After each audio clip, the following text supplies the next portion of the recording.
Hello and welcome to this section of the MATLAB tutor. We spent quite a bit of time talking about vectors in MATLAB, and that's because vectors and later on matrices form the bedrock for really how MATLAB works. So we spent a fair amount of time with that. We've covered lots of different functions that we can use with vectors to manipulate data. Now what we're going to do is close this batch of lessons out with a discussion of how do we deal with vectors symbolically. And we've kind of done that through the entire course. We've taught the core material, and then we've talked how do you apply it to when you're doing a symbolic calculation. So if you haven't already watched the previous videos dealing with symbolic math in MATLAB, please do that now, and then this video will make a whole lot more sense. Let's say we want to define a vector, x, and we want to make sure that it's defined as a symbolic entity. So the way you do that is sims x. This is the command that defines x as a entity, and it defines it symbolically. And you can see over here that it's a symbol, SYM. That means this guy can hold things that are not just decimals. It can hold pure fractions. It can hold algebraic expressions. It can hold things that are things other than just pure numbers. So for the purpose of this, let's go ahead and assign something like, let's say x is equal to, and we're going to open up a matrix. And we could do lots of things here. We could do 4, 6. Now over here, let's say we want to put 1/2 in here. If we just put 1/2 like this, then MATLAB is going to treat it as 1 divided by 2. It's going to put 0.5 in there. We want it to treat it symbolically, so we wrap it in a symbol guy like this. That means that this vector now contains the number 4, the number 6, and the symbol 1/2, which it does not actually do the division and just holds it as a symbol. So I can do, 3/4, something like this. So now I can hit enter, and notice my vector has 4, 6, 1/2 as an entity, and 3/4 as an entity. And notice over here in the workspace it says I have a 1/4 symbol. That means 1 row, 4 columns there.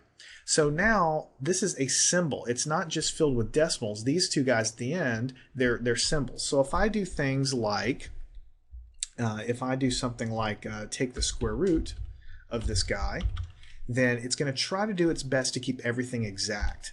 So what it'll do over here is it'll take the square root of 4 and get this. It'll take the square root of 6 and just put it there. And then the other entities here, it's taking the square root of each of these guys and putting it there. So it's not converting to decimal. It's just keeping everything exact. And in fact, if you want decimals, you can just take the last answer and wrap it in the double command, which converts everything to a decimal. All right. Now, what else can I do with this guy? I can try to do x plus 2 times x. So remember, x is a vector. It contains all of these things. So I'll take the vector x and I'll add to it 2 times x. And notice I have these fractions in here. So if I do everything correctly, I should get some fractions in my answer. It takes care of all the fraction arithmetic and simplifies everything for me. And again, if I want this as a decimal, I can just wrap it in the double command. All right. What if I want to, do square x? In other words, take each element of this vector here and square each element.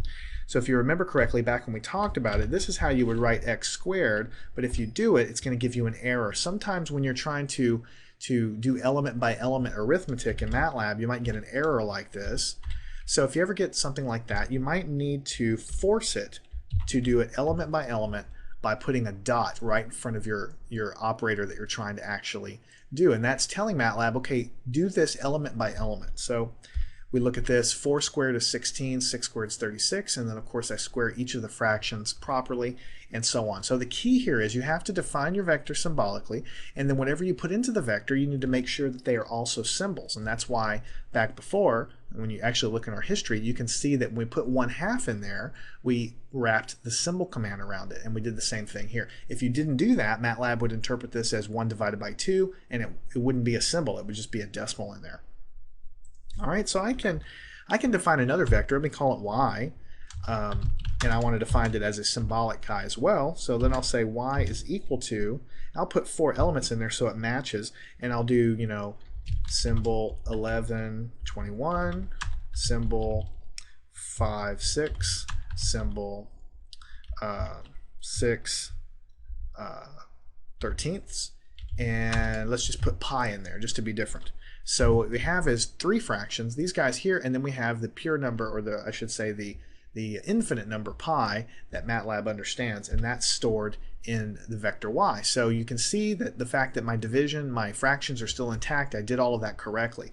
So I can do things like, let me clear the screen. Here's x, here's y. I can do things like x plus y. And because it's 4 elements in each of these vectors, I can add them like this, and I'm adding element by element, and MATLAB will go and add them element by element. So when 4 plus 11 21sts is going to give you this, and I'm adding each element here at the end, I get 3/4 plus pi. So you can do all kinds of things, to try to do manipulations with this. The point is that when you create your vectors, if you create symbols, especially if you want to deal with fractions, you can go and put those guys in there into a vector form, and you can keep everything perfect and everything exact if you want to. And then when you're ready to go back to a decimal, you can do that, right? Now let me clear the screen. Let me create another vector, and let me define that again as a symbol. I'll call that guy z. Let me do it this way, sims z. So I've defined the vector z. Z is equal to, create 4 elements here, 0, 1, 2, let's do 2/3, so I have another fraction here. And then for the last thing, let me do 1 plus 2i. I want to make sure you understand that when you're dealing with these vectors of any kind, you can put complex numbers in there. A complex number is just like a regular number to MATLAB. It can deal with any of it. So you go and hit enter, and I have 4 elements. Here's a number, a fraction that is intact as far as it's still a symbol, and then I have this nice complex number. So I can do things like x plus y plus z, and it'll attempt to add all of the elements together, and notice I have big fraction here, another fraction, another fraction. The last thing that I have is an addition of things here. I have an imaginary part, and then I have another part here that it's trying to keep as exact as you can. And if you want that into a decimal form, then there you go. And you can see the last entry here is complex because of because of this imaginary or complex number that we introduced. So that's a pretty good overview of what I'm trying to get at here with symbolic capabilities of MATLAB. Let's take it one step further. Let's create another vector. Let's create 2 vectors. We'll call it vector 1 and vector 2, and I'm defining them symbolically so I can see that I've created both of these guys. And instead of putting numbers and fractions and things like that in there, I want to go ahead and actually put an algebraic expression in there. So let me define some other guys. Let me define A, B, and C as symbols also. So now over here, A, B, and C are symbolic variables, and vector 1 and 2 are also symbolic variables. So now I want to construct my vectors. You can do anything you want with vectors in MATLAB. Up till now, we've been putting numbers in there, and then I just showed you how you can put fractions and complex numbers in there. You can put entire algebraic expressions in there if you have some kind of a need. So let's say you want this vector to have 3 elements. It'll be A, and the next guy will be A minus B, and the next guy will be C squared. So this is a vector. Notice that for each element, see, the first element is A, and that's just like in algebra. You don't know what A is. It's just a placeholder for something. The second element is the expression A minus B. The third element is the expression C squared. And when I hit enter, all of this stuff remains intact. My vector is given here. First element's A, second element is this, third element is this. And all of the same things apply as before. If I do vector 1 and I want to extract the second element from this vector, it's going to return A minus B. If I want to extract the second through the third element, then I'm going to extract that subvector, second through the third element. Everything here applies that we've learned before with regard to basically how you work with vectors. So let's go ahead and do something like, let's create vector 2, right? And let's create that as, we'll do A plus A squared for the first element. The second element will be A plus B, and the third element will also be C squared. Okay, so I have three elements. Each element is an algebraic expression. I haven't assigned any values to A, B, and C. They're just totally placeholders. So here, let me clear the screen. Vector 1 is defined as this, and vector 2 is defined as this. Each have 3 elements. Now, I can manipulate these just like I can do if they contain numbers. If I want to add vector 1 plus vector 2, then what's going to happen is MATLAB's going to try to add element by element. So let's see what happens here. I get another vector. So a plus a squared, right, is what I'm going to have right here. Actually, no, my first element over here, my first element in this vector is a squared plus a. So when you add a to it, you get a squared plus 2a. When you add a minus b to a plus b, you get 2a. And when you add this guy, c squared to c squared, you get 2c squared.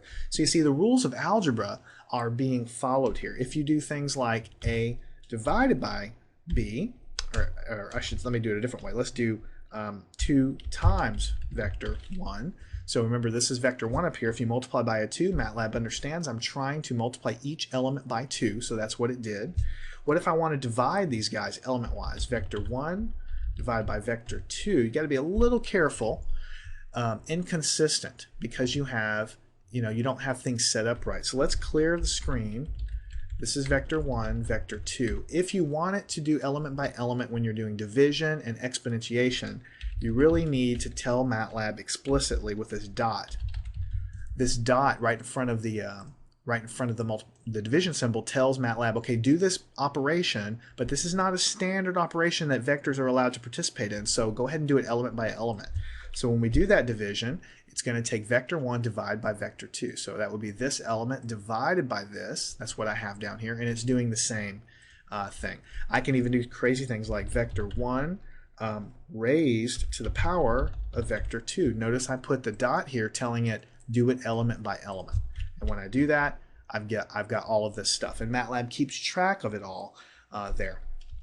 You can even do things like you can do the square root of one of these symbolic vectors. And it'll do its best to take the square root. And finally, let me clear the screen and put vector 1 back on the screen and vector 2. You can think of this as a three-dimensional vector. This could be the x direction, the y direction, the z direction. It's just that the values are totally unknown because I have them in terms of algebraic expressions. So if I wanted to, I could do the dot product of vector 1 dotted with vector 2. Now if these were numbers, it would be easy. You'd be multiplying the corresponding elements and adding them together.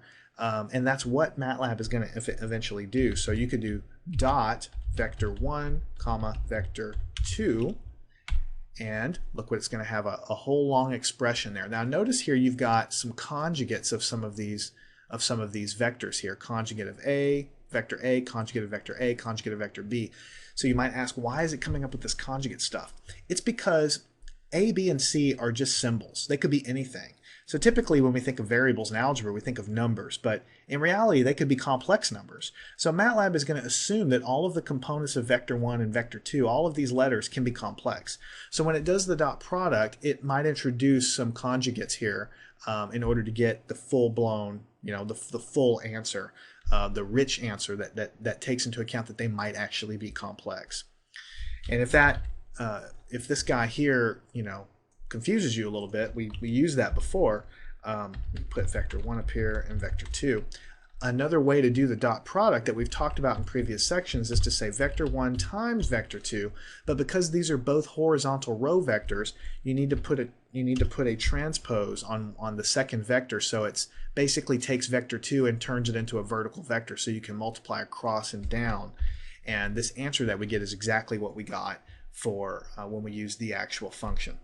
And furthermore, we can do the cross product by taking vector 1 and crossing it into vector 2, and it will do all of that math behind the scene and come up with a pretty big answer, because the cross product, is a lot of terms. So for the x component of the cross product, that would be the x component. For the y component of the cross product, that would be that. And for the z component of it, that would be that.